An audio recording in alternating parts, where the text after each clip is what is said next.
안녕하세요. 동네 수의사입니다. 오랜만에 뵙겠습니다. 제가 저번 주에 진료 때문에 좀 바빠서 영상을 한 개밖에 못 올려서 오늘 또 월요일날 좀 한가할 때 부랴부랴 또 영상을 하나 만들게 됐습니다. 자, 오늘 영상의 주제는 바로 수의학과를 진학을 했는데 수의사가 되지 않는 사람들의 제 주변 사람들 얘기를 한번 해볼까 합니다. 궁금하신 분들은 끝까지 시청해 주세요. 아시는 분은 아시겠지만 저는 이제 경상대 수의학과를 98년도에 입학을 했고 이제 6년제 1회 졸업생으로 이제 졸업을 했고요. 이제 학교를 다니는 동안에 이제 수의학과를 진학을 했는데 중도에 포기하거나 아니면 또 다른 길로 가게 된 사람들에 대해서 한번 얘기를 해보려고 하는데, 제가 그 개인적인 프라이버시나 이런 것 때문에 실명을 당연히 거론하진 않고 그냥 이제 사례를 한번 설명드릴까 합니다. 이제 수의학과에 들어오게 되면 2년 동안 예과 생활을 하고 4년 동안 이제 본과 생활을 하게 되는데, 아마 예과 2학년 때인가 본과 1학년 때쯤에 학교를 그만둔 친구가 있어요. 여자 동기인데 이제 걔 같은 경우는 산을 타는 걸 되게 좋아해서 거의 수업은 안 듣고 맨날 이제 그 왜 동아리 모임 있잖아요. 중앙 동아리 모임에 그 산악회에 가서 거의 뭐 수업도 빠지면서까지 산을 되게 타러 다니고, 여자인데 이제 되게 산 타는 걸 되게 좋아했어요. 근데 어느 날 갑자기 학교를 그만뒀다는 얘기를 들은 적이 있고요. 그리고 제 위에 학번 여자 선배 중에는 그분은 되게 공부를 잘 하셔서 졸업하실 때 거의 이제 수석으로 졸업을 하셨거든요. 그래서 뭐 종합평점이 4점이 넘는 걸로 알고 있는데, 여자 선배님인데 그분 같은 경우는 이제 수의사 면허 따고 졸업하고 나서 수녀가 되신 경우가 있고요. 이제 그 수의학과를 다니다 보면 이제 그 4년제 대학을 졸업을 하고 이제 학사 편입으로 이제 들어올 수가 있어요. 그러면 예과 2년을 일단 안 해도 되고 본과 1학년부터 해가지고 학교 4년을 졸업하고 학사 편입으로 들어오게 되면 본과 1학년부터 시작하거든요.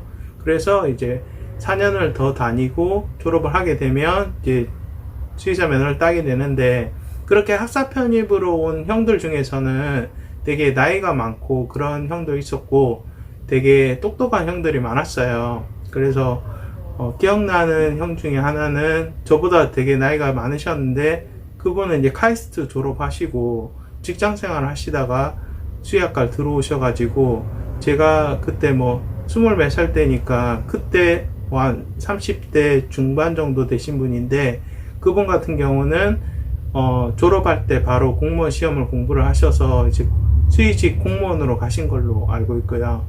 그 다음에 뭐 이하여대 졸업하고 온 여자 후배도 있었고, 뭐 되게 이제 다른 길을 걷다가 수의사의 길을 와서 되게 잘한 경우도 있고, 아니면 수의학과를 희망해서 왔다가 또 본인 적성과 안 맞아서 다르게 간 경우가 있고요.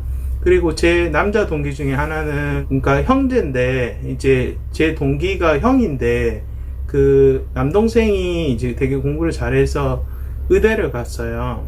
그래서 이제 그 형인데 이제 자기도 의대를 가고 싶어서 희망을 했다가 이제 성적이 안 돼서 수의학과를 왔다가 나중에 이제 졸업을 하고 수의사 면허를 따고 또 다시 의전원을 가서 이제 소아과 레지던트를 몇 년 전에 이제 연락했을 땐 소아과 레지던트 하고 있는 친구가 있어요.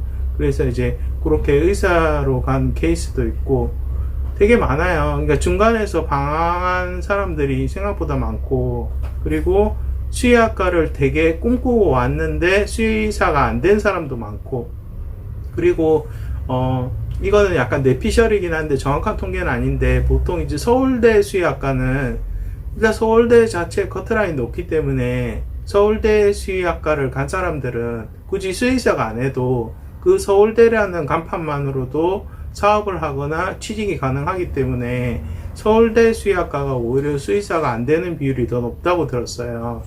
지금은 좀 바뀌었을 수도 있거든요. 저도 옛날에 학교를 다녀서 그래서 오히려 지방대 수의학과를 나온 사람들이 수의사에 대한 되게 만족도가 높고, 오히려 서울대 같은 경우는 그냥 이제 내가 거의 지방대 의대를 갈 수 있는 실력인데 서울대라는 그 간판을 얻기 위해서 약간 서울대 수의학과를 들어온 경우는 이제 학과에 대한 만족도가 높지 않기 때문에 수의사가 안 되고 이제 다른 길을 가는 경우도 있어요. 실제로 서울대 수의학과를 졸업하신 분들 중에서 이제 그 큰 회사를 차리신 분들도 많고, 그렇기 때문에 사실 수의사들이 수의사가 되고 나서 내가 대동무를 할 것이냐 아니면 소동무를 할 것이냐, 회사를 들어갈 것이냐, 공무원이 될 것이냐에 대해서 고민도 많이 하지만, 오히려 수의학과를 졸업하고도 다른 길을 가는 사람도 있고 중간에 포기하는 사람도 있고 많다는 거를 일단 아셔야 되고요. 그래서 요새는 이제 초등학생들이 되게 선호하는 직업이 이제 수의사라고 들었는데 좀 약간 우려스러운 부분도 있어요. 수의사가 예전보다 인식이 좋아진 거는 맞지만, 그래도 의사나 뭐 다른 직종에 비해서 아직 전문직으로 대우받는 부분에 있어서는 좀 부족한 게 많다고 느껴지고, 그런 어떤 인식의 차이라든지, 그 다음에 이 사람의 그 넓은 시장에 비해서 반려동물 시장이 아무리 커졌다고 해도 이 안에 또 경쟁이 치열하고 시장이 되게 레드오션인 부분이 있기 때문에, 그런 거를 어떤 너무 전망이나 어떤 수입이나 그런 것만 보고 내 적성에 맞지 않는데 오시면은 결국 그 6년이라는 긴 시간을 공부하면서 중간에 포기하는 경우도 많기 때문에, 수의학과를 희망하시는 분들은 신중하게 판단하시고, 그리고 내가 정말 수의사가 맞는지에 대해서 항상 반문을 해보시고, 만약에 동네에 다니는 동물병원이 있다면은 그 원장님이 좀 시간 나실 때 어떤 진료나 적성에 대한 상담도 한번 받아보시기를 추천드립니다. 자, 오늘 약간 우울한 얘기는 한데, 사실 뭐 인생에 정답은 없잖아요. 수의사로도 정말 행복하게 사는 사람이 있고, 수의사지만 만족하지 못하는 사람이 있는데, 중요한 거는 자기가 잘 맞아야 되고, 그거에 대한 선택은 오롯이 자기가 해야 되기 때문에, 아까 말씀드린 여러 사례를 통해서 그 사람이 꼭 수의학과를 그만두고 다른 길을 갔다고 해서 그게 나쁘다고 생각하지 않거든요. 오히려 안 맞으면 빨리 옮기는 게 맞다고 보고, 또 어딘가에서 본인의 직업에 만족하면서 잘 살고 있을 거라 생각하고 잘 지내고 있기를 희망합니다. 어쨌든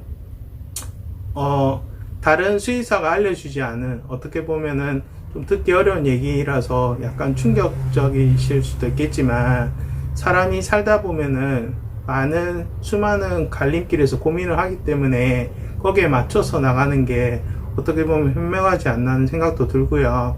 너무 수의사에 대한 환상만 가지시고 수의사가 무조건 최고다는 생각은 안 하셨으면 좋겠습니다. 다른 직종도 애로사항이 있고, 그 직종이 본인 적성과 맞지 않으면 오히려 불행해질 수 있기 때문에 자기의 적성과 직업이 잘 맞는 게 정말 중요하다고 생각하고요. 이 영상이 수의사를 희망하시는 분들에게 조금이라도 도움이 됐으면 좋겠습니다. 감사합니다. 안녕히 계세요.